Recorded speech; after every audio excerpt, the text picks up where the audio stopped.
मादा जनन अंग की संपूर्ण जानकारी आज किस वीडियो में हम लोग हासिल करेंगे। देखो, मादा जनन का सचित्र वर्णन करने के लिए क्लास 10 क्लास 12 के 5 नंबरिया में और कंपटीशन के बहुत सारे एग्जामों में यहाँ से ऑब्जेक्टिव क्वेश्चन आते हैं। तो मादा जनन की संपूर्ण हम लोग जानकारी हासिल करेंगे, एकदम सिंपल तरीके में आपके दिमाग में बैठा दूंगा। देखो, मादा जनन क्या है? तो मादा का मतलब होगा स्त्री, लड़की। इनका जो जननांग होता है जिसके माध्यम से समझिए कि बच्चे पैदा होते हैं, वही है मादा जननांग। जैसे पुरुषों का जननांग होता है उसी प्रकार से मादा का भी जननांग होता है। तो मादा के जनन अंग की संपूर्ण हम लोग जानकारी हासिल करते हैं। देखो, मादा जननांग की यही आपको पिक्चर एग्जाम में बोलेगा पिक्चर बनाने के लिए, तो ये पिक्चर बना सकते हैं, नहीं तो नॉर्मली आप ये पिक्चर बना सकते हैं। ये भी मादा जनन अंग है, ठीक है। देखो, इसमें क्या क्या होता है सबसे बताता हूँ। मादा जनन अंग में क्या क्या होता है? फेलोपियन ट्यूब होता है, अंडाशय होता है, गर्भाशय होता है, योनि होता है, उसके बाद योनि होता है, योनि होता है, फिर हाइमन होता है, फिर वल्वा होता है, वल्वा। अब ये सब चीजें क्या है? देखो, सबसे पहली बात समझिए आप कि जो पुरुषों का जो मेल होता है, जो स्त्री होता है, उसका जो उसका जननांग होता है, उसका सबसे नीचे वाला भाग ही वल्वा कहलाता है। यानी जो छिद्र होता है फीमेल्स में सेक्सुअल संबंध जिसके माध्यम से की जाती है, जहाँ से पेनिस प्रवेश करता है, उस छिद्र को हम लोग वल्वा कहते हैं। जहाँ से प्रवेश करता है पेनिस, उस भाग को क्या कहते हैं? वल्वा कहते हैं, ठीक है ना। अब देखो, फीमेल में क्या होता है, मतलब लड़कियों में क्या होता है, उसका जो पेशाब की जो छिद्र होता है, जो आपका सेक्सुअल छिद्र होता है, ये दोनों अलग अलग होते हैं। यानी दो छिद्र दोनों के लिए अलग अलग होते हैं, लेकिन पुरुषों में दोनों सेम होते हैं, ठीक है। अब देखिए, इस चीज को समझिए ध्यान से। तो फीमेल्स में मादा जननांग में जो सबसे नीचे वाला जो छिद्र होता है उसको क्या बोलेंगे? वल्वा कहते हैं। ये वल्वा जो होता है ना, ये वल्वा जो होता है ना, एक हाइमेन को ढकने का काम करता है। हाइमेन को ढकने का काम करता है। ये जो झिल्ली होता है, ये झिल्ली, इसी झिल्ली को हम लोग हाइमेन बोलते हैं। एक पतला झिल्ली होता है जो सेक्सुअल संबंध करने के बाद या चोट लगने के बाद, कूद फान करने के बाद टूट जाता है, जिसको कहता है लोग, लड़के लोग कहते हैं सिल टूट गया। ना, ये गलत चीज है, ठीक है ना। सेक्सुअल संबंध बनाने के उपरांत ही टूट सकते, नहीं तो खेल कूद में भी आसानी से टूट जाती है। जो पुरुषों का पेनिस होता है वो ज्यादा से ज्यादा योनि तक प्रवेश करता है, ज्यादा मतलब अंदर तक ये प्रवेश नहीं कर पाता है, ठीक है ना। कितना ही लंबा हो सकता है। देखो, तो मेरे कहने का सीधा सा मतलब है कि जो सबसे ऊपर वाला नहीं, जो मादा जननांग होता है उसके सबसे नीचे छिद्र आएंगे तो जो होता है वल्वा होता है। वल्वा के बाद हाइमेन पाया जाता है, हाइमेन के बाद योनि पाया जाता है, योनि के बाद गर्भाशय पाया जाता है, गर्भाशय के बाद अंडाशय के बाद आपका कौन सा? फेलोपियन नलिका पाया जाता है। इसमें सब जानकारी हम लोग हासिल करते हैं। देखो, ये आपका अंडाशय हो गया, और ये आपका एफटी हो गया। एफटी का मतलब फेलोपियन ट्यूब हो गया, ठीक है। और यहाँ पर आपका क्या होता है? गर्भाशय होता है। गर्भाशय के ठीक नीचे होता है योनि, वेजाइना जिसको बोलते हैं, और ये नीचे वाला सबसे भाग होता है वल्वा, ठीक है ना, वल्वा, ठीक है। तो यहाँ पर सबसे पहले हम लोग समझ लेते हैं फेलोपियन ट्यूब ने, सबसे पहले वल्वा के बारे में जानते हैं। जो देखो, वल्वा क्या होता है? तो योनि का जो सबसे ऊपरी छिद्र होता है जिसके माध्यम से सेक्स की जाती है, जिसके अंदर जिस छिद्र के माध्यम से पुरुष का पेनिस अंदर प्रवेश करता है, वही होता है वल्वा, ठीक है ना। वल्वा जो होता है ना, झिल्ली को ढकने का काम करता है, जिसका नाम क्या होता है? हाइमेन। यहीं पे एक झिल्ली होती है जिसका नाम क्या होता है? हाइमेन। और ये हाइमेन जो झिल्ली होती है, ये कूद फान में ही और सेक्सुअल संबंध बनाने के बाद क्या होती है? टूट जाती है। अब हाइमेन के बाद जो भाग आता है उसका नाम योनि है, इंग्लिश में इसको वेजाइना कहते हैं। और पुरुषों का जो पेनिस होता है ये योनि के अंदर प्रवेश करता है और योनि में ही स्पर्म छोड़ने का काम करता है। जब पुरुष का पेनिस योनि में जाएगा तो वहां पर क्या करेगा? स्पर्म छोड़ेगा। स्पर्म छोड़ने के बाद ये स्पर्म क्या होता है भाई? ये स्पर्म जो होता है फेलोपियन ट्यूब में पहुंचता है। जब सेक्सुअल संबंध बनाया जाएगा तो स्पर्म पुरुषों का क्या होता है? चारों दिशा में जाता है, एकदम जानिएगा, और इधर अंडाशय में आएगा, उसका स्पर्म निषेचन करेगा। तो निषेचन का काम कौन कराता है? फेलोपियन ट्यूब कहलाता है, ठीक है। अब देखो, यहाँ पर अंडाशय समझिए। फीमेल्स में जो होता है ना, एक जोड़ी अंडाशय पाया जाता है, मतलब एक इधर भी अंडाशय और एक इधर भी अंडाशय, दोनों होता है। लेकिन दोनों एक समय में काम नहीं करते हैं, ये दोनों अलग अलग काम करते हैं। अगर इस महीने ये अंडाशय काम कर रहा है तो अगले महीने ये अंडाशय काम करेगा, ठीक है ना। देखो, जो भी जानकारी है डिटेल में दूंगा और जानना भी सब जरूरी है, ठीक है। तो कहने का मतलब क्या है? अंडाशय क्या करेगा?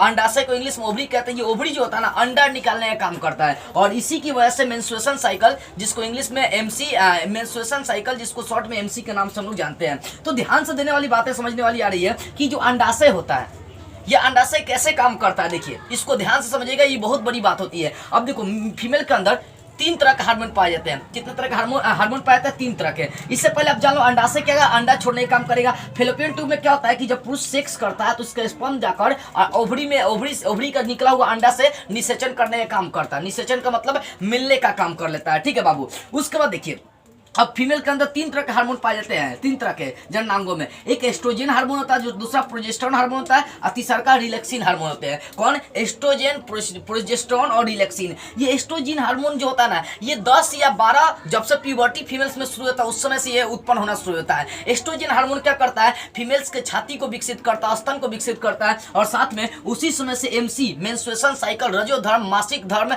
मासिक स्राव, ये सब आना शुरू हो जाता है। अब सोच रहे होंगे सर ये एमसी कैसे आना शुरू होती है फीमेल्स में? इसको डिटेल से समझिए। सबसे पहली बात देखिए, देखो फीमेल्स में होता क्या हुआ कि हर 14वें दिन एक एक अंडा जो ओवरी होता है निकाल देता है। ये ओवरी अगर है तो ये क्या करेगा? 14वें दिन एक अंडा निकाल देगा। अब एक अंडा निकालेगा तो 36 घंटे के अंदर में अगर सेक्सुअल संबंध, मतलब 36 घंटे के अंदर में किसी का स्पर्म जाकर इस अंडे से रिएक्शंस कर लिया, तो रिएक्शन करने के बाद क्या करेगा? ये बच्चे को विकसित करता है, और उस बच्चे को जो होता है ना, प्रोजेस्टेरोन हार्मोन जो होता है भ्रूण का, उस भ्रूण का विकास करता है। क्योंकि जो बच्चा निषेचन हुआ ये आकर ये गर्भाशय जो होता है गर्भाशय में चलाता है, और गर्भाशय में भ्रूण का विकास होना शुरू हो जाता है। लेकिन ध्यान समझिएगा, ध्यान से समझिएगा, कहने का मतलब है कि ओवरी जो है वो क्या निकाल दिया? एक अंडा निकाल दिया 14 दिन के अंदर में। 14वें दिन क्या करता है? एक अंडा निकाल लेता है। एक अंडा निकालने के बाद ये किसी से अगर निषेचन नहीं करता, कोई शुक्राणु अंदर प्रवेश नहीं करता है, जैसे मान लीजिए बिना शादीशुदा लड़कियां हैं, ठीक है ना, वो सेक्सुअल संबंध ज्यादा करती नहीं है, कोई लोग ही करते हैं, ठीक है ना, मतलब आजकल तो नॉर्मल सी बात है सेक्सुअल संबंध बना, कोई फीमेल से जो सेक्सुअल संबंध नहीं कर रहा है, ठीक है। सेक्सुअल संबंध नहीं करने के बाद क्या होता है? ये प्रोजेस्टेरोन हार्मोन काम करना बंद कर देगा, क्योंकि प्रोजेस्टेरोन हार्मोन भ्रूण का विकास करता है, जो निषेचन उस बच्चे का विकास करने का काम करता है। लेकिन जब निषेचन ही नहीं होगा, जब पुरुष का स्पर्म ही प्रवेश नहीं करेगा, तब ये जो अंडा होता है ये समाप्त हो जाता है, ये खत्म हो जाता है, और यही अंडा 2 सप्ताह के बाद, मतलब 28वें दिन जो होता है ना, ब्लीडिंग के माध्यम से निकल जाता है। इसी को एमसी कहते हैं, ठीक है ना। कहने का मतलब एक बार और समझिए, मेंस्ट्रुएशन साइकिल फीमेल्स में, लड़कियों में आखिर एमसी कैसे आते हुआ, इसको देखिए ध्यान से समझिए कि जो होता है ना, हर महीने में 14वें दिन एक अंडा जो ओवरी होता है निकाल देता है। हर महीने एक अंडा 14वें दिन क्या करेगा? एक अंडा निकाल देगा। अगर ये 36 घंटे के अंदर में इसके अंदर स्पर्म चला गया, सेक्सुअल संबंध करने स्पर्म चला गया, तो निषेचन करने के बाद प्रोजेस्टेरोन हार्मोन क्या करेगा? उसका विकास करना शुरू कर देता है, ठीक है ना। गर्भाशय में चलाएगा, विकास करना शुरू कर देता है। लेकिन अगर निषेचन हो ही नहीं रहा है, सेक्सुअल संबंध बन ही नहीं रहा, तो ये अंडा जो बाहर निकला है, ये अंडा का होगा क्या? तो ये लगभग 2 सप्ताह का, मतलब लगभग 2 सप्ताह के अंदर में क्या होता है? ये खत्म हो जाते हैं, मतलब 36 घंटे के अंदर में समाप्त हो जाएंगे, और ठीक 2 सप्ताह के बाद ये बाहर निकल जाते हैं। एंड लगभग 28वें दिन जो होता है ना, 28वें दिन मासिक धर्म निकल जाते हैं, ब्लीडिंग के माध्यम से ये अंडा बाहर निकल जाता है। यानी अंडा का कट के ही बाहर निकलना ही आपका क्या होता है? एमसी होता है, मेंस्ट्रुएशन साइकिल होता है। मुझे विश्वास है कि समझ में आ गई होगी। ये प्रोजेस्टेरोन हार्मोन ही क्या करेगा? विकास करता है, अंडे को विकसित करता है। लेकिन निषेचन न होने की वजह से जो है ना, ये काम करना बंद करता है, और बाद में 2 सप्ताह के बाद वो कटकर बाहर निकल जाता है। इसी को हम लोग क्या बोलते हैं? मेंस्ट्रुएशन साइकिल कहता है, ठीक है। अब देखिए यहाँ बात करते हैं, अभी तो फेलोपियन ट्यूब समझ गया। जब सेक्सुअल संबंध बनाए जाएंगे तो फेलोपियन ट्यूब में क्या होगा? स्पर्म आकर अंडा से रिएक्शन करेगा, और फिर वही जो रिएक्शन हुआ इसको निषेचन कहते हैं। और निषेचन के बाद ये गर्भाशय में यहाँ पर आकर पलना शुरू होता है, और उसको विकसित करने का काम कौन करता है? तो प्रोजेस्टेरोन हार्मोन। यानी पूछेगा भ्रूण का विकास कौन करता है? प्रोजेस्टेरोन हार्मोन, ठीक है ना। अब एक तीसरा भी हार्मोन पाया जाता है, रिलैक्सिन हार्मोन। ये रिलैक्सिन हार्मोन का कोई बड़ा काम नहीं है। रिलैक्सिन हार्मोन कब काम करता है? जब कोई फीमेल गर्भवती होती है, बच्चे को जन्म देने वाली होती है, तब उसकी आवश्यकता होती है। क्योंकि देखो रिलैक्सिन हार्मोन का काम होता है कि बच्चे को घुमा देना। क्योंकि देखो बच्चा का जो आकार होता है ना, मूड़ी ऊपर होता है। जब जन्म लेगा तो बच्चा को पलट के मूड़ी पहले निकालने का काम करता है, इसको उलट देता है। तो इस बच्चे को घुमाने का काम कौन सा? रिलैक्सिन हार्मोन करता है। देखो कई बार महिलाएं गलती करती है कि जब पेट में बच्चा हो जाता है तो उस समय काम धाम करना बंद कर देती है, जिसके कारण से रिलैक्सिन हार्मोन नहीं बनता है। जितना ज्यादा काम करे जाएंगे उतना ज्यादा रिलैक्सिन हार्मोन बनता है। लेकिन कोई क्या बहुत ज्यादा फीमेल्स गर्भवती होने के बाद वो काम धाम करना बंद करती है, जिसके कारण से उनमें रिलैक्सिन हार्मोन नहीं बनता। और रिलैक्सिन हार्मोन नहीं बनने की वजह से कई बार बच्चा घूमते समय फंस जाता है, बाद में ऑपरेशन करना पड़ जाता है। तो ये सब चीजें ध्यान देनी चाहिए। हर फीमेल्स को, हर लड़की को ये सब जानकारी होना जरूरी है, ठीक है ना। तो समझिए अंडाशय अंडा छोड़ने का काम करेगा। गर्भाशय क्या होता है? तो निषेचन के बाद जो जाइगोट बनता है वो आकर कहाँ? गर्भाशय में पलना शुरू होता है। उसके विकास के लिए कौन सा हार्मोन होता है? प्रोजेस्टेरोन हार्मोन होता है। रिलैक्सिन हार्मोन बच्चे को घुमाने का काम करता है। एस्ट्रोजन हार्मोन जो होता है एमसी और स्तन दोनों को विकसित करने का काम करता है। तो मुझे विश्वास है कि आपको टोटल जानकारी यहाँ पर मिल गई होगी कि कैसे मादा जनन अंग कैसे कहाँ काम करता है, कैसे मेंस्ट्रुएशन साइकिल आता है, ठीक है ना। देखो वो जब सेक्सुअल संबंध बनाई जाती है तो स्पर्म छोड़ता है पुरुष, स्पर्म जाकर और अंडा, ये जो ओवरी होता है, ओवरी से एक अंडा निकल रहता है 14 दिन, और जब ये अंडा निकल रहता है बुआ तो ये क्या करेगा, जब अंडा से जाकर निषेचन कर लेगा, मतलब अंडा से जाकर मिल जाएगा तो उसको निषेचन कहते हैं, और यही आकर चले गर्भाशय में चलाएगा, यूटेरस में चलाएगा, और ये धीरे धीरे भ्रूण का विकास लेगा और 9 महीने के बाद ये बच्चे के रूप में पैदा हो जाता है। एक बात और है कि देखो जब सेक्सुअल संबंध जब अंडे से निषेचन कर लिया जाता है फीमेल्स में, जब अंडे से निषेचन हो जाएगा तो निषेचन के बाद ये जब तक बच्चे नहीं होंगे तब तक एक बार भी एमसी और मासिक धर्म नहीं आते, फिर बच्चे हो जाने के बाद ये चालू हो जाते हैं, ठीक है। एक लिमिट होता है एमसी का,